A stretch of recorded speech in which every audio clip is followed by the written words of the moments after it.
Assalamualaikum warahmatullahi wabarakatuh. Salam sejahtera untuk kita semua. Om Swastiastu, Namo Buddhaya, salam kebajikan. Kali ini kita akan membahas dengan topik negara, ideologi dan hak asasi manusia bersama saya Jamal Nasution.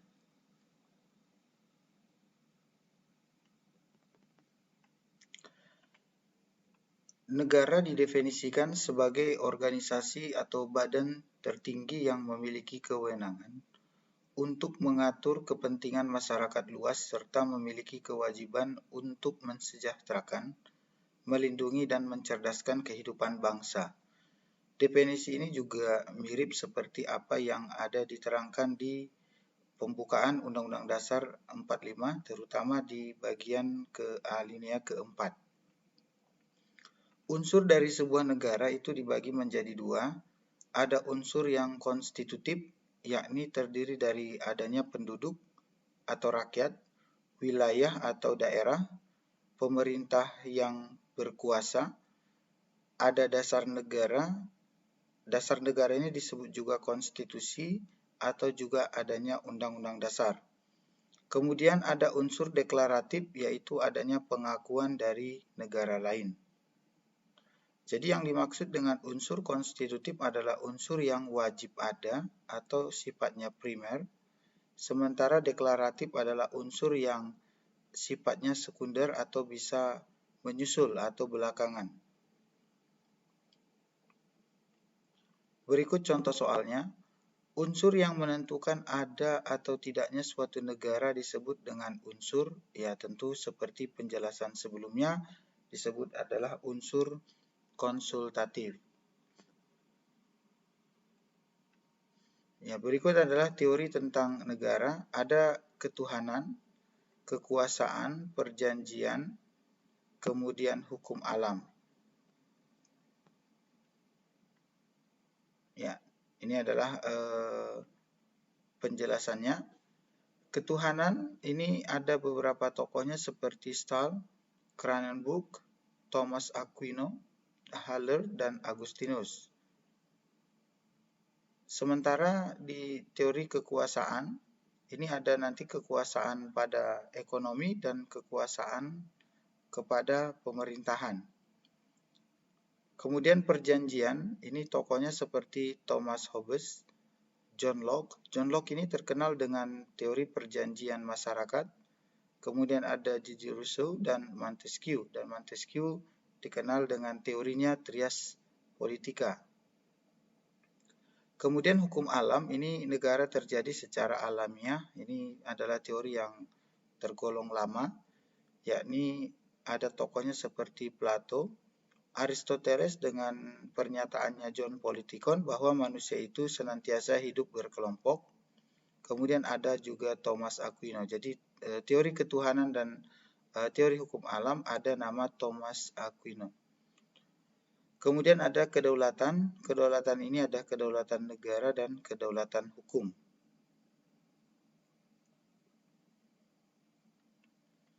Ya, ini contoh soalnya. Negara dianggap terjadi karena faktor alamiah. Sama seperti waktu seseorang lahir atau meninggal. Negara terjadi secara alamiah dengan bersumber dari manusia sebagai makhluk sosial yang memiliki kecenderungan berkumpul dan saling berhubungan untuk mencapai kebutuhan hidupnya. Teori ini disebut dengan, jadi ini kata kuncinya adalah alamiah. Tentu ini adalah teori yang dikatakan dengan teori hukum alam atau alamiah.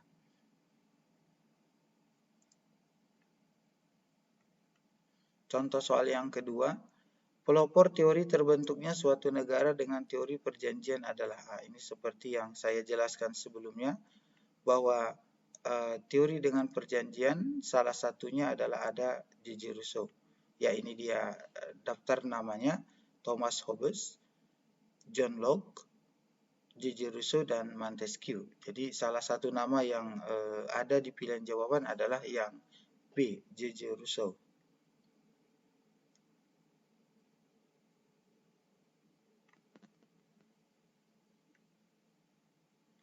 Berikut adalah tentang paham dan ideologi.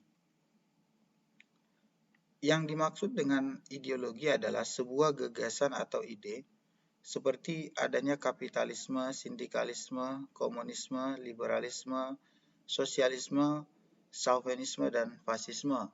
Biasanya berakhiran dengan kata isme.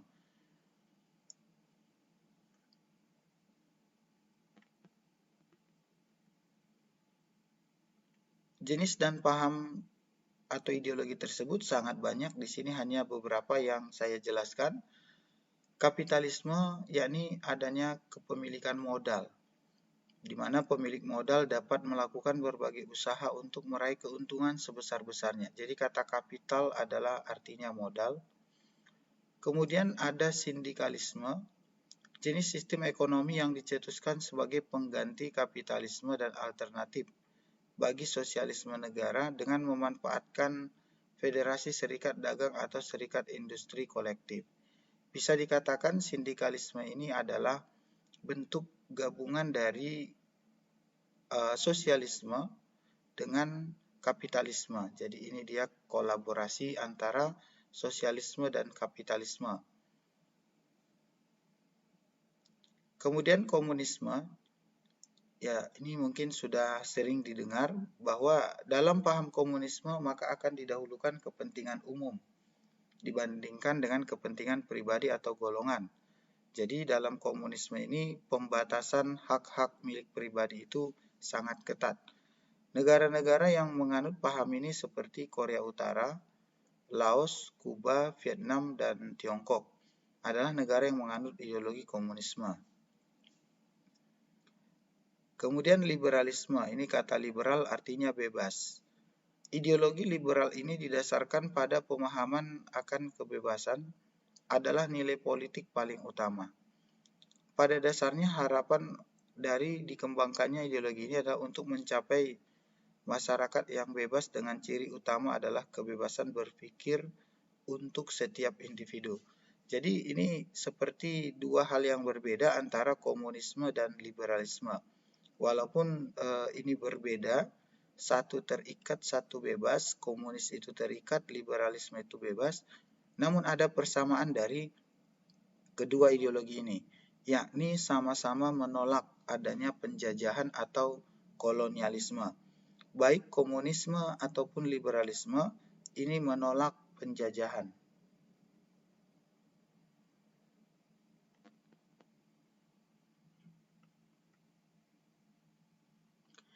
Yang berikut adalah ini tadi liberal sudah dijelaskan sebelumnya ya. Sosialisme. Sosialisme seperti namanya itu berasal dari kata sosial. Maka ideologi ini dibuat dengan tujuan untuk membentuk negara dengan kemakmuran berasal dari usaha kolektif dan membatasi milik perseorangan. Namun tetap ada juga milik perseorangan, hanya saja dibatasi. Jadi sosialisme ini adalah sebuah ideologi untuk mencapai kemakmuran bersama.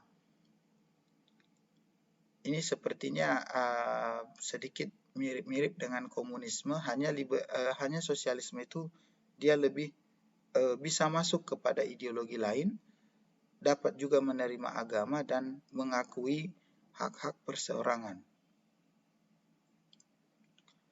Chauvinisme atau sering juga diucapkan dengan Chauvinisme, Calvinisme, Chauvinisme, atau sering juga dikatakan Chauvinisme. Bentuk dari perasaan cinta, bangga, ini bukan royal ya, ini salah pengetikan, loyalitas yang tinggi, fanatisme atau kesetiaan pada tanah air atau negara. Chauvinisme merupakan ajaran dan paham tentang fanatisme seseorang terhadap tanah air yang berlebih, sehingga merendahkan negara lain atau menganggap bangsa lain sebagai bangsa yang tidak bagus. Artinya chauvinisme ini adalah bentuk nasionalisme yang berlebihan, menganggap dirinya lebih baik, bangsanya lebih baik, dan negara lain itu jadi lebih jelek. Ini seperti paham-paham yang dianut di Italia, Jerman, dan Jepang. Fasisme ini adalah bentuk dari chauvinisme yang berlebihan lagi. Ciri khas utama dari paham fasisme ini adalah mengagungkan kekuasaan tanpa adanya sistem demokrasi. Sehingga dalam paham ini akan sangat terasa nasionalisme yang fanatik dan sikap otoriter dari penguasanya. Jadi perbedaannya, kalau chauvinisme ini bentuk cinta tanah air yang berlebihan, seperti menganggap bangsanya lebih hebat, sementara di fasisme adalah sudah menggunakan kekuatan militer. Dia mencintai negaranya dan ingin menghancurkan negara lain. Itu bentuk dari fasisme. Jadi negara-negara yang seperti Jepang, Jerman, atau juga Italia, itu otomatis sekaligus chauvinisme dan sekaligus juga bisa berbentuk fasisme. Ya, berikut contoh soalnya. Meskipun sangat berbeda, paham atau ideologi komunisme dan liberalisme memiliki persamaan dalam, ya ini tadi sebelumnya sudah saya beri penjelasan, bahwa komunisme itu terikat, sementara liberalisme itu sifatnya bebas. Itu dua hal yang berbeda, namun persamaannya adalah sama-sama menolak adanya penjajahan atau kolonialisme.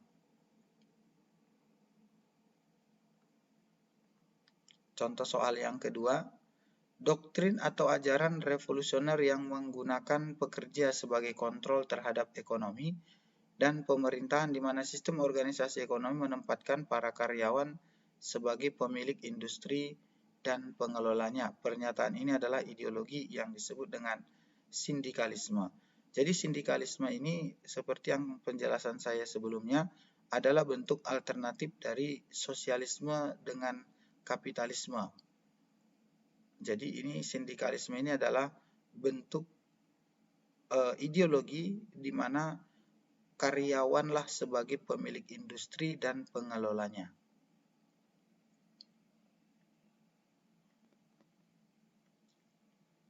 Kemudian topik yang berikutnya tentang hak asasi manusia atau HAM,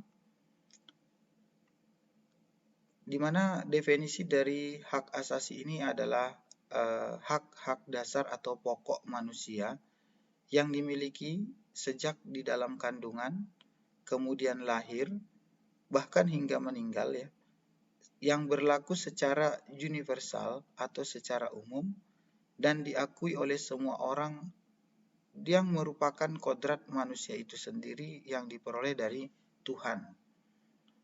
Jadi hak asasi manusia ini sifatnya adalah dilindungi, ya, bukan diberikan. Jenis hak asasi manusia ini adalah seperti hak asasi pribadi atau personal rights. Jadi kata rights ini adalah bahasa Inggris dari hak asasi manusia. Kemudian political rights, ini hak berpolitik. Jadi hak asasi itu tidak hanya terbatas kepada bagaimana hak hidup gitu. Jadi hak asasi manusia itu banyak jenisnya, seperti hukum ya, dalam hak hukum atau legal equality rights, sama di depan hukum. Hak dalam ekonomi, property rights atau memiliki sesuatu. Hak dalam peradilan, tata cara peradilan, ini disebut dengan procedural rights. Dan hak dalam bersosial budaya atau social cultural rights. Ini adalah contoh soalnya. Hak asasi manusia perlu ditegakkan sebab merupakan, ya, ini hak asasi ini perlu ditegakkan, dilindungi oleh negara. Bahkan di Undang-Undang Dasar 1945 secara khusus ada bab yang membahas tentang hak asasi manusia, yakni dari pasal 28A sampai 28J. Jadi jawaban dari soal ini karena hak asasi manusia itu merupakan penghargaan terhadap kodrat manusia yang diperoleh dari Tuhan yang Maha Kuasa.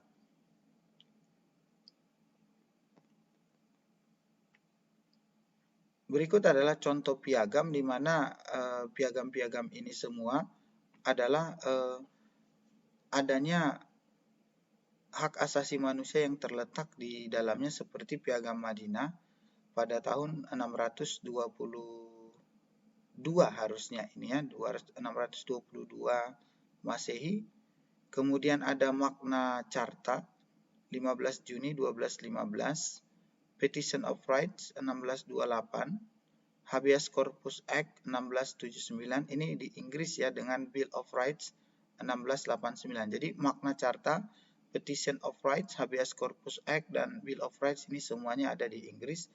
Dan ini Declaration des Droits de l'Homme et du Citoyen, ini 1789, ini di Prancis.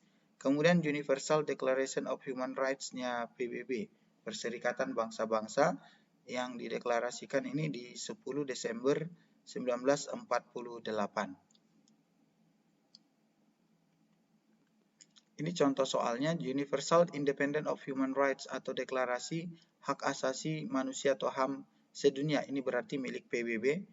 Ya, barusan saya jelaskan bahwa ini dideklarasikan 10 Desember 1948.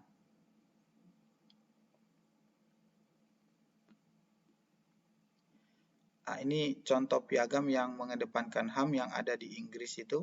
Magna Carta 1215 ini berisi tentang bahwa kekuasaan raja itu harus dibatasi. Raja menghargai hak rakyat dan gereja, dan hak asasi manusia lebih penting daripada kedaulatan. Kemudian Petition of Rights 1628 ini isinya adalah tentang pajak harus seizin parlemen dan tidak ada hukum perang saat damai. Kemudian ada Bill of Rights 1689. Ini kebebasan dalam pemilihan anggota parlemen, kebebasan berbicara dan memeluk agama, dan pajak dan undang-undang harus seizin dari parlemen. Kemudian ini Declaration des Droits de l'Homme et du Citoyen, ya, ini agak susah membacanya karena bahasa Prancis. Ini munculnya konsep liberté, fraternité, dan égalité. Liberté itu kebebasan, kemudian fraternité itu adalah persaudaraan, dan égalité itu adalah keadilan. Ya, saya ulang sekali lagi, liberté itu kebebasan, fraternité persaudaraan, égalité ini adalah bentuk keadilan. Ini contoh soalnya. Piagam HAM di Inggris di mana raja tidak bisa bertindak sewenang-wenang kepada bangsawan di Inggris diatur dalam, ya, ini adalah yang pertama kali mereka buat yang disebut dengan Magna Carta yang dibuat di tahun 1215. Ya, ini dia infografisnya. Infografiknya mengatakan kekuasaan raja harus dibatasi, raja menghargai hak rakyat gereja, hak asasi manusia lebih utama, lebih penting dari kedaulatan. Ini juga berkaitan dengan bahwa raja tidak boleh sewenang-wenang kepada siapapun, ya, termasuk bangsawan di Inggris. Terima kasih sudah menonton video ini. Jangan lupa untuk subscribe, ya, like, dan share video ini. Sampai jumpa lagi di lain waktu. Wassalamualaikum warahmatullahi wabarakatuh.